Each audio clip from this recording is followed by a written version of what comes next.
Good morning, everyone. Right now, I'm sitting in Cairns with Steve Matuzzo at the waterfront in Cairns. And the idea is we are just going to have a conversation with Steve. Steve has been living in Cairns for about 35 years. He's a local. He also happens to be a buyer's agent. Correct. He has been helping a lot of his clients buy properties in Cairns. Steve has been helping Realta on quite a lot of local projects as well, what we have been doing. The whole idea of making this video today is to give you an overview of how Cairns economy works. Will this be a good place for you to invest for your future as well? And Steve, right next to me, has already purchased about a dozen properties across Australia and a lot of them in Cairns as well. We are going to be talking about his journey, his lifestyle, his investments, what he's doing for his clients, and how the outer world is looking into Cairns and what is the future of Cairns as well. So let's dive into it, Steve. Sounds good. I'm a Cairns buyer's agent, and Cairns is quite busy at the moment. There's a lot of interest in property up here. So we're very excited and love being in this industry. For your 35 years in Cairns, how have you seen Cairns changing? Dramatically, you might say, Rocky. When I first got here, it was just like a little country town. I came up for a holiday from Sydney. That's where I grew up, and I was a young strapping young lad then, and I just said, this is beautiful, bugger Sydney, and I stayed here. It's changed dramatically now. It's grown. I think the population was about 60,000 back then. It's now around 160,000. A lot of things have changed. New developments have popped up all over the place. New industry, new buildings, a lot more tourism, associated buildings. Cairns is phenomenal at the moment. It's just so vibrant and a lot of things going on. Perfect. And in these 35 years, which all professions have you worked in? I've worked in the mining industry. I've also worked in sales in real estate. Okay. I also worked in the sugar industry in the local mill, which is in Gordonvale, about 20 minutes south of Cairns, because there's a lot of sugar cane in Cairns. I worked there as an operator for about 5 years. And while we were walking up, you were talking about a big acreage your daughter has purchased somewhere about 25 minutes from Cairns, $720,000, 256 acres. Yes. Can you talk about that deal? Because that is exciting. I love it. Because I'm in the real estate industry, they asked me to have a look around for acreage for them, because they've always been interested in having a lot of land so they can. She wants to run alpacas, believe it or not. But anyway, we end up purchasing property, like Rocky said, 256 acres south of Cairns, about 20 minutes south, and beautiful acreage property with 1.4 kilometres of riverfront. And yeah, they're in the middle of building, they're trying to get started, but we've had a lot of rain in Cairns, so that's thwarting their efforts at the moment. If you're looking at this video and getting motivated that you want to buy an acreage and want to live there, let's hear from Steve how that lifestyle could look like.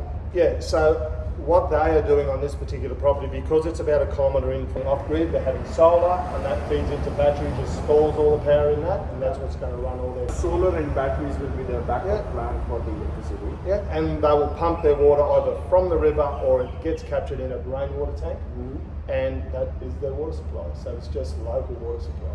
You would actually be living in the nature and no council, nobody is coming to clean your area. You have to take care of it yourself. That's right. That's a huge responsibility, isn't it? 256 acres, and I'm just trying to think about it. They will get council bins for their rubbish, and that's about a kilometre away out of the highway, so they'll have to travel that far to take them out to get emptied every day, or I should say every week. Nice. Now, people based in Melbourne and Sydney, Yes. they are right now out in the market, they're following the data, and Cairns is one of the hot spots as well. Yes. But at the back of their mind, they have this question that is Cairns dependent on just tourism? Is Cairns dependent only on mining? Is Cairns a safe place for investing, because they have heard that it floods as well? Yes. Can you talk about a bit more about how diversified, how reliant on one sort of business Cairns is? It was like that in the early days. Tourism was really big and Cairns was reliant on that. But over the years, obviously the council has pointed itself in the direction of finding new industries, and we are not reliant on tourism anymore. There are other industries like marine. Marine's a huge thing. We've had the harbour dredged, and we cater to huge cruise ships now. Also, the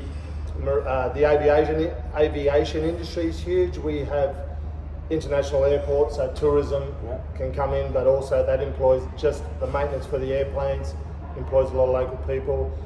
Construction's quite huge here, the construction industries. The flood, when was it last flooded in Cairns? So we had that flood just recently over Christmas. Just to the north, the media always blows it out of proportion. There are a couple of suburbs like Matons Beach, Holloway's Beach, Yorkeys Knob, which did go under, so they had quite a bit of devastation. But on the south side, we didn't even notice. They are basically built on a floodplain. You'd be very careful if you were to invest there.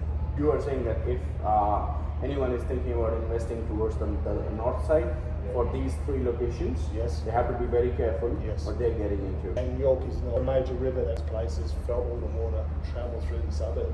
What changes are you seeing in the last 2 years, the recent ones? What's happened in Cairns is there's the stock. A lot of areas we're finding in Australia, the stock supply is really dried up. We still have a strong amount of buyers in the market. And like you said, interstate buyers.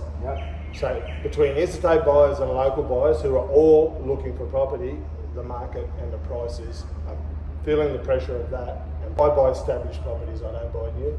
And why you do not buy the new duplex or new housing land practice? Because we find that the cost of building, particularly these days after the COVID crisis and all that, building costs have gone up so much. By the time you finish building a duplex, your cash flow has decreased, and also there's no equity in it because you will struggle to, if you put it on the market, you'll struggle to get the price that it costs you to build. And the land content is worth a lot less than the actual building. That's why we like established, because better deals are to be had when you buy an established property. I get that. And how has been capital growth?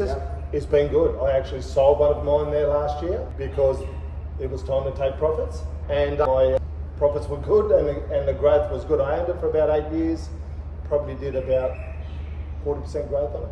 40% growth 40%. In 8 years? Yes. And what was the price when you purchased it, and what was the price you sold? Purchased, and how much was the rental in between? Yes, so I purchased around 370. It was a total 6-bed, 3-bath. So 3 bed on each side. By 26, so we're talking about 2016, about 8 years ago. Yes. And how old was the property? Property was, I think it was a 92 build. Wow. A block home. A lot of properties up here are built in Besser block for cyclone reasons. And what was the sold price? Sold price was 600,000. And this is a recent sale. August last year. And how was the cash flow? Cash flow was phenomenal. By the time of sale, it's actually getting out $800 a week. For something that I purchased for $370, you work that cash flow out, it's pretty phenomenal. 8 years. It's over 10%. Perfect, nice. And Steve, what do you do over the weekends in Cairns? How is life? Our life is awesome, it's pretty casual, and I also live on an acreage on the south side of Cairns. Obviously, having an acreage, I spend a bit of time in the garden, which I enjoy anyway, and just keeping the place tidy. But I'm also an avid barramundi fisherman. So I plan trips probably 2-3 times a year out into the Gulf of Carpentaria. Cairns is an awesome base for lifestyle things if you love the outdoors. I love going fishing, crocodile areas, it just makes the whole thing exciting. Just in case if you are thinking of investing in Cairns and thinking about that you want to come and live here in Cairns in the future, that could be one of the options as well, isn't it? Yes. Right. Oh, you mean the lifestyle? The lifestyle is phenomenal.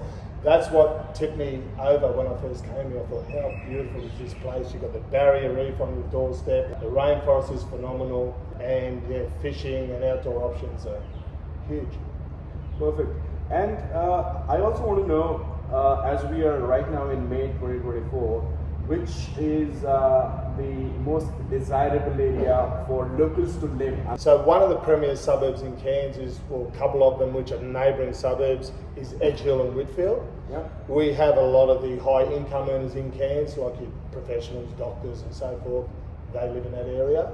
Because it's an older area with beautiful Queenslanders, it has its own botanical gardens. It's got its own unique entertainment area. So they are all old water tanks from the war times they used to use for water storage. Now they've been turned into like musical hubs. Okay. So bands playing there, for they come up from down south. So it's quite a unique area, Edge Hill, Whitfield area. Perfect. And which areas of Cairns are a lot affordable for investors? Oh yes. The south side of Cairns is probably the most affordable. Okay. So areas like White Rock, Edmonton, Mount Sheridan, Okay. Gordonvale, and a lot of growth potential. All the drivers are there for growth in those areas.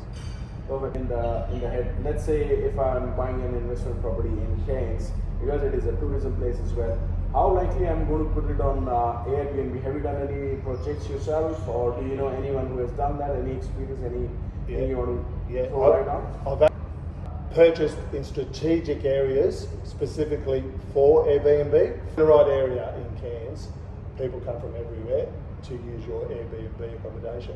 Okay. So yeah, Perfect. it's a very popular spot. So let's talk a bit more about that one, because maybe someone looking at this video may be interested in that. What was the deal like? So how much you purchased it for, and what is the expectations as in revenue? Yeah, as in cash flow. Yeah. We purchased on one of the beach areas. Yeah. So it's probably about a 5-minute walk to the beach. So you're not right on the beachfront, but you come back. It had a granny flat on the end. Yeah. So the owners were actually renting out one area, which was the main house. Yeah. I think they were getting about $400 a day for the main house. Okay, $400 a day. A day, yes. Okay. Yes. And then they had like a granny flat, which was a separate living area. In the same building, but at the end of the house had its own access. Yep. They sort of converted that, and I helped them find tradies and that to sort of do that for them. We probably spent about another 10 grand on the place. That's it. Getting it to that, yes. Because it already had all the services were there. It just needed some finishing touches to make it another dwelling. Yeah. And I think they were getting about $250 a day for that one. So yeah. 400 and 250. Yeah, so $650 a day if they had it both occupied. Okay, and what is the purchase price of this property? I think we paid about $720 for that one. $720,000. Yes, yes. Most popular seasons in Cairns for these Airbnbs to get busy. Yeah, we used to find that in the wet season, which is that Christmas period, it was quiet, but now it's sort of all year round. Yeah, it's changed. It used to be really quiet, but it used to be like what we call the dry season, because we have 2 seasons up here, wet season and dry season. Yeah. So the dry basically runs from, let's say, early April through to about October. Okay. And that's our dry season, and that is the peak, or was the peak tourism areas, or times I should say. But now we're finding, even through the wet season, like I come through town, and there's tourists everywhere. So that, what would you say, ideal is changing.